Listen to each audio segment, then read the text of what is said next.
Springboks' greatest fear? Rassie Erasmus says losing matches isn't his real nightmare. There are very few coaches in world rugby who have transformed a national team the way Rassie Erasmus has transformed the Springboks. Under his leadership, South Africa has gone from a struggling side, searching for its identity, to one of the most dominant forces the sport has ever seen.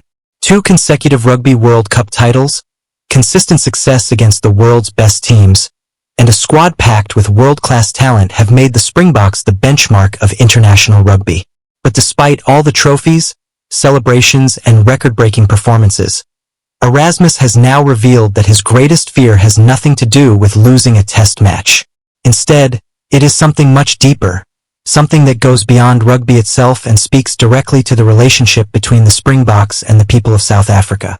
Speaking during an appearance on the Smash Sports podcast alongside Siya Kolisi, the mastermind behind the Springboks' incredible resurgence opened up in an unusually personal interview. Fans expected him to discuss tactics, squad selection, or perhaps the upcoming challenges facing the world champions. Instead, Erasmus delivered an emotional reflection on what truly keeps him awake at night. Surprisingly, it is not the fear of defeat. Every coach hates losing, and Erasmus admitted he desperately wants the Springboks to win every Saturday. But his nightmare is something far bigger than a single result. His greatest concern is that the winning culture and the joy it has brought to South Africa could one day disappear, taking with it the special bond between the national team and millions of supporters. To understand why Erasmus feels this way, it is important to remember where the Springboks were before he returned in 2018. Following the 2015 Rugby World Cup, where Heineck Meyer guided the team to a third-place finish, the national side entered one of the darkest periods in its proud history. Under coach Allister Coetzee, the Springboks struggled badly. Across 24 test matches, they managed only 11 victories, suffered 11 defeats, and drew twice. For a nation accustomed to competing for world titles, those results were simply unacceptable. Confidence disappeared, performances declined, and opponents who once feared facing South Africa suddenly believed they could win. The aura that had surrounded the famous green and gold jersey began to fade. When Rassie Erasmus left Munster and Ireland to take charge of the national team, he inherited not only a struggling squad, but also a country that had lost faith in its rugby team. Rebuilding confidence became every bit as important as rebuilding tactics. Step by step, Erasmus changed the mentality of the squad.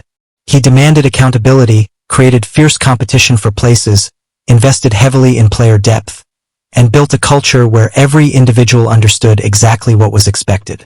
The emergence of leaders such as Siya Kolisi, combined with experienced stars including Handré Pollard, Pieter-Steph du Toit, Cheslin Kolbe, Damien de Allende, Bongi Mbonambi, Eben Etzebeth, and Malcolm Marx, helped transform the Springboks into a team that refused to accept mediocrity.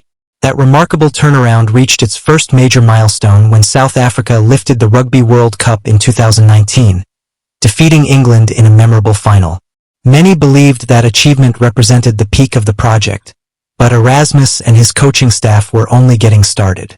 For years later, the Springboks defended their world title in dramatic fashion, becoming back-to-back world champions and cementing their place among rugby's greatest teams.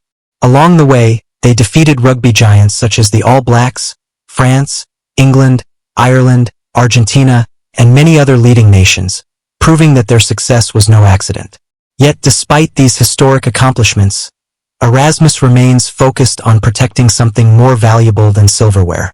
During the podcast, he explained that while losing individual matches is inevitable, what he fears most is slipping back into a culture where losing becomes normal. According to Erasmus, there is a massive difference between suffering the occasional defeat against quality opposition and becoming a team that wins one week only to lose the next without consistency. That inconsistency is exactly what haunted the Springboks before his arrival, and he has no desire to see history repeat itself. In one of the most revealing moments of the interview, Erasmus described the happiness currently surrounding rugby in South Africa. He spoke about driving through the country, stopping at petrol stations, and receiving genuine high fives from ordinary supporters who simply appreciate what the team has achieved. Those interactions, he explained, are not about celebrity or fame. They are expressions of national pride, moments where rugby brings people together regardless of background. The coach admitted that he is deeply afraid of losing that atmosphere because he knows exactly what happens when results begin to deteriorate. Fans become frustrated, optimism fades, and eventually change becomes inevitable. Erasmus accepted that every coach's time eventually comes to an end, but what truly troubles him is imagining a future where the joy currently surrounding the Springboks disappears. That emotional perspective perhaps explains why the standards inside the Springboks environment remain incredibly high even after years of success. Every training session is treated seriously. Squad selection is fiercely competitive. Veterans constantly fight to keep their places while younger players know they must perform immediately when given opportunities. Erasmus has repeatedly rotated his squad, introduced emerging talent, and built extraordinary depth because he understands that sustained excellence requires constant evolution. Rather than becoming comfortable after winning major trophies, the coaching staff continues searching for ways to improve every aspect of the team's performance. It is a philosophy that has kept the Springboks ahead of many of their rivals. Teams such as the All Blacks, Ireland, France, England, Scotland, and Argentina continue investing heavily in their own programs, determined to close the gap. International rugby has never been more competitive, meaning the margin between victory and defeat grows smaller every season. Erasmus knows that standing still is the quickest route to decline. That is why he constantly experiments with combinations, develops young prospects, and encourages innovation within his coaching group. The ultimate objective is not simply winning the next test, but ensuring that the Springboks remain contenders for years to come. His comments also reveal the enormous responsibility he feels as head coach. Many supporters see rugby purely as a sport, but Erasmus clearly views it as something capable of lifting the national mood. When the Springboks perform well, people celebrate together, communities unite, and the country enjoys a shared sense of pride. Protecting that feeling has become one of his biggest motivations. It explains why every victory still matters to him, even after lifting multiple World Cups. It also explains why he refuses to become complacent. Success, in his view, is never permanent. It must be earned again every single week. As the Springboks prepare for the next chapter of their journey, expectations remain enormous. Rivals desperately want to dethrone the world champions, while supporters expect excellence every time the team takes the field. Maintaining those standards will never be easy, but Rassie Erasmus appears fully aware of the challenge ahead. His greatest fear is not one painful defeat or one disappointing performance.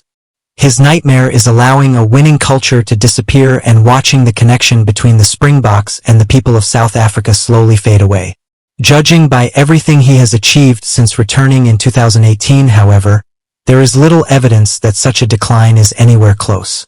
Instead, Rassie Erasmus, Siya Kolisi, and the entire Springbok squad remain determined to keep building on one of the greatest eras in rugby history. As long as that hunger for improvement remains alive, the champions will continue chasing excellence, inspiring millions across South Africa, and reminding the rugby world why the green and gold jersey remains one of the most respected symbols in international sport.